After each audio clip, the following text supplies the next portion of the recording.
আসসালামু আলাইকুম। আজকে খুবই একটি গুরুত্বপূর্ণ টপিকস নিয়ে কথা বলবো।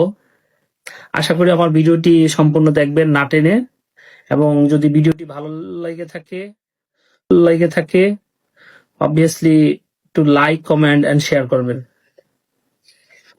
টপিকসটা হচ্ছে ভালো দেশ কেন আমাদেরকে ভিসা দেয় না, প্রথম সারির দেশগুলা কেন আমাদেরকে ভিসা দেয় না, ভিসা রিফিউজ করে দেয়। কিছু মানুষ খুব ঘন ঘন ট্রাভেল করে থাকেন, যেমন আপনার Thailand, Malaysia, China, Vietnam, Laos, Cambodia, Singapore, এই দেশগুলোতে খুব বেশি আসা যাওয়া করতে থাকে। আমাদের সবারই একটা টার্গেট থাকে যে প্রথমত আপনার মালদ্বীপ, শ্রীলঙ্কা, ইন্ডিয়া, তারপর হচ্ছে আপনার থাইল্যান্ড, মালয়েশিয়া, সিঙ্গাপুর, এই দেশগুলো ট্রাভেল করবো। দেন হচ্ছে আমরা ধাপে ধাপে কোরিয়া, তারপরে হচ্ছে আপনার জাপান, হংকং, এরকম কান্ট্রিতে আমরা সেকেন্ড বার ট্রাই করবো। সরি, তারপর হচ্ছে যে আপনার ইউকে, ইউরোপ, কানাডা, ইউএসএ তে আমরা ট্রাই করব, সেনজেনের জন্য ট্রাই করব। বেসিক্যালি হচ্ছে আমাদের ভিসা কেন রিফিউজ করে দেয়, জাস্ট একটু কনসিডার করে দেখেন। এমন অনেকে পাবেন যারা এক বছরের ভিতরে 3 বার ট্রাভেল করে, বছরের ভিতরে। কিন্তু যারা ভিসা প্রোভাইড করে, যারা ভিসা অফিসার থাকেন, তারা কিন্তু এই বিষয়গুলো বারবার রিভিউ করে থাকেন। ভালো দেশে যখন আপনি অ্যাপ্লাই করবেন, অবভিয়াসলি আপনার এই জিনিসগুলো তারা বারবার রিভিউ করবেন, যে আপনি এক বছরের ভিতরে 3 বার 3টা দেশে ট্রাভেল করলেন, একসাথে এক প্যাকেজে 3 দেশ গিয়ে ট্রাভেল করে আসলেন। এটা কি আপনি জাস্ট আপনার ট্রাভেলের ডকুমেন্টে অ্যাড করার জন্যই ট্রাভেল করতেছেন, না আপনি একজন পিওর যে ট্রাভেলার, অথেন্টিক যে ট্রাভেলার, আপনি ওই ট্রাভেলার হিসেবে ট্রাভেল করলেন? তারা এই জিনিসগুলা রিভিউ করে থাকেন।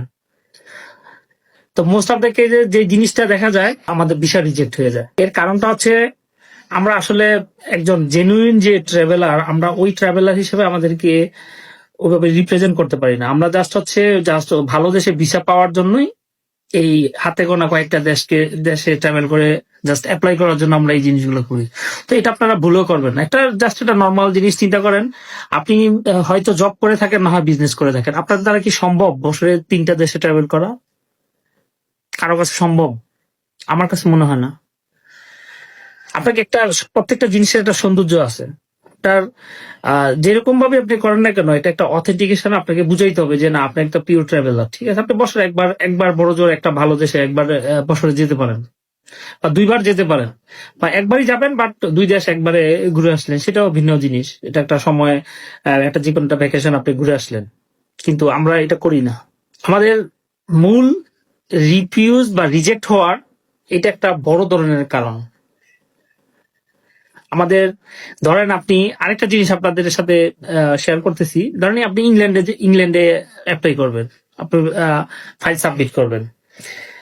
আপনি বাৎসরিক ইনকাম দেখাইছেন, ধরেন যে 20 লাখ টাকা আপনি বছরে ইনকাম দেখাইছেন, যে আপনি মান্থলি মোটামুটি 2 লাখ টাকার নিচে আপনার মান্থলি ইনকাম আছে।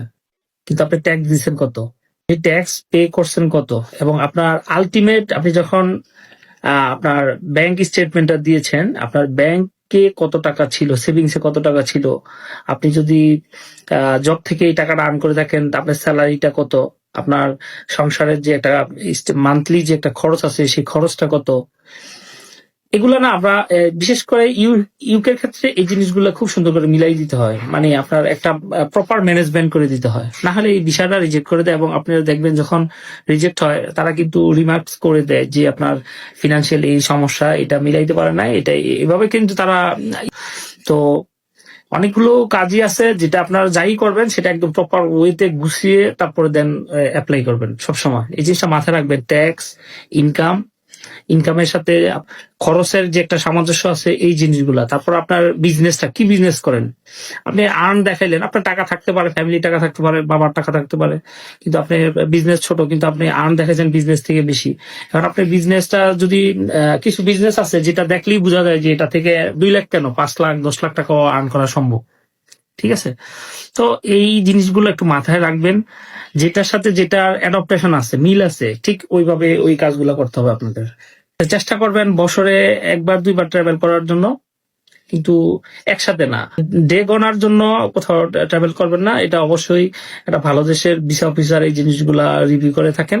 আপনি একটা মিনিমাম 4 দিন 5 দিন একটা দেশে, আপনি ধরেন থাইল্যান্ডে যাবেন, থাইল্যান্ডে আপনি 4-5 দিন একটা ট্যুর প্ল্যান রাখতে পারেন, মালয়েশিয়াতে আপনি 5-6 দিন একটা ট্যুর প্ল্যান রাখতে পারেন। কিন্তু বিষয়টা যদি এরকম হয় যে আপনি মালয়েশিয়াতে 2 দিন, তারপরে আপনার থাইল্যান্ডে 2 দিন, সিঙ্গাপুরে 1 দিন 2 দিন, এরকম করলে জিনিসটা বোঝা যায় যে আপনি জাস্ট দেশ গণার জন্যই এই ট্যুর গুলো দিয়েছেন আর কি।